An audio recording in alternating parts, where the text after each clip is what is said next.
Hello, I'm Mark and this is a video from retract.com about why you've never heard of retroactive jealousy. I'm filming this in a slightly unusual location. I'll see if I can pan the camera around for you because I just happened to be working in London today, and this is called Margravine Cemetery. It's a very ancient, spooky Gothic cemetery that's now a park and a bit of a nature reserve, so it's quite a nice location. There will be people walking past, but hopefully that won't disturb us. You'll hear ambient sounds of the city. Pigeons pecking at my feet. Why haven't you heard of retroactive jealousy? No one's heard of retroactive jealousy, apart from perhaps 3 people, 4, myself included, who are offering services for people who suffer with this condition.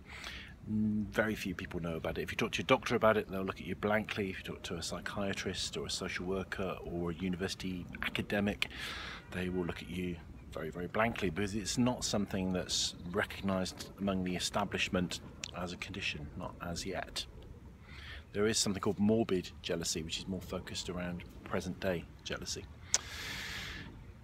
So there's very few people in the world talking about this, and sadly I think there are thousands, if not millions, of people around the world suffering with this condition, potentially unnecessarily, because it can be treated, and in silence and in isolation. And when you have retroactive jealousy, the tendency is to think, it's just me, I'm mad, what's the matter with me? People don't realise that it is a thing. So that's why you haven't heard of it. My hope is that very soon more people will have heard of it. And although I'm posting a lot of these videos because it's my business, it's what I do, I offer services for retroactive jealousy. You can check out my website. I also just want to get the word out. I just want people to know that it is a thing. Get that term out, because even just knowing that you suffer from something that's a thing will make people feel better. So retroactive jealousy, retroactive jealousy, retroactive jealousy. Can't say it enough. There's a pigeon picking at my toes now, which is slightly distracting. So it might be a good idea to explain what retroactive jealousy is. That's a good starting point, I guess, for these things. So imagine your partner, the person that you really love, and this tends to occur in relationships that feel particularly meaningful, when you find what you call your soulmate, your true love, whatever terminology you want to use, the person you want to marry, the person you want to stay with. Imagine what it would be like if you just found out that they'd had an affair. And you'd be in a state of shock, high anxiety, lots of physical symptoms, probably heart pounding, sweating. You might kind of go dizzy, you might need to sit down, all kinds of things going on, and the curiosity is going to be absolutely burning. Well, what happened? With whom? When? How often? What did they do? You know, how did this start? Why did they pick this person? All those burning questions that you want desperate answers to, and all those intense feelings. Not just jealousy. I think the term retroactive jealousy is a bit of a misnomer, because it does involve jealousy. But it also involves anger, it involves shame, it involves mainly anxiety. It's mainly kind of focused around anxiety and fear. So imagine all those things that you're experiencing, that you would be experiencing if your partner was having an affair, and they're not having an affair. And they have no intention of having an affair. They're very loyal, they're very dedicated, they're very faithful. But you experience all these things about the relationships that they had maybe 2 years ago, maybe 20 years ago. In some cases I've worked with people where it's 40 or 50 years ago. And the same intensity, the same thought processes, the same burning curiosity, all going on for a relationship that was over long before your partner had ever even heard of you. That's retroactive jealousy. And it can be focused around sexual encounters, or it can be focused around more romantic things like long-term relationships. It strikes men and women equally. But sometimes in slightly different ways. So the typical male pattern for retroactive jealousy tends to be more focused around sexual encounters, one-night stands and flings, and the typical female presentation of retroactive jealousy tends to focus around marriages, you know, more romantic relationships, intimacy, coziness, commitment, all those kinds of things. But that's not cut and dried. There are men that experience the female version, if you like, and women that experience the male version, and people who experience both. So that's certainly not a definite, clear-cut thing. It kills relationships, and I'm pretty sure it kills people. I'm sure there have been suicides based on this, because it's one of the cruelest illnesses that you can have in many ways, because it strikes at the heart of the relationships that feel the most intense, the most powerful, the most amazing relationships. When you meet that one person, that's when the rot sets in. So it's a kind of a, you know, thinking of Mark Almond, Tainted Love. I'm not sure the words tainted love apply to retroactive jealousy, but certainly the song title does. Talking of song titles, John Lennon's Jealous Guy is actually about retroactive jealousy. It's something that he suffered from. And if you listen to the words, I was dreaming of the past and my heart was beating fast, I began to lose control.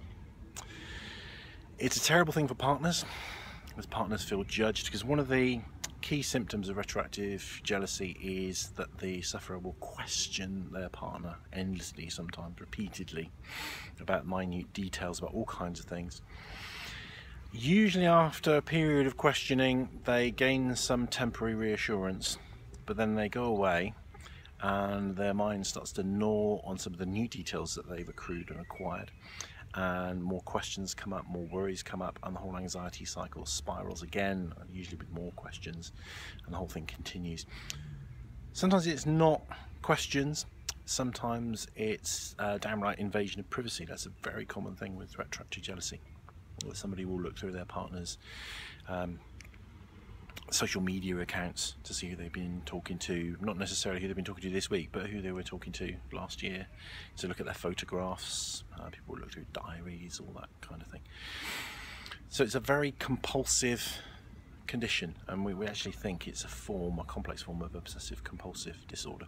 But I'm going to talk a bit more about what the causes might be, and go into some of the theories around that probably in another video. But just to answer today's question, really, why haven't you heard of it? It's something that only sufferers really are aware of. Only sufferers are using that term. Sometimes people use the term retrospective jealousy, but more often retroactive jealousy. And the people that are prominent and talking about this stuff tend to be sufferers that have found ways of recovering and are sharing what they've learned with other people, which is all great and good, and there's not enough of us. So if it's something you think you might be suffering from, have a look at my website. Send me a message. There's an opportunity to contact me on there with any questions. I can send you resources. It may be that you want to have a therapy session, which I can do online on Skype, so it doesn't matter where you are in the world. It may be you just want to be hooked into some resources. You might find just reading the website quite useful, because it does go into some frequently asked questions. I do expand a little bit on some of the potential causes on the website, so do please visit the website.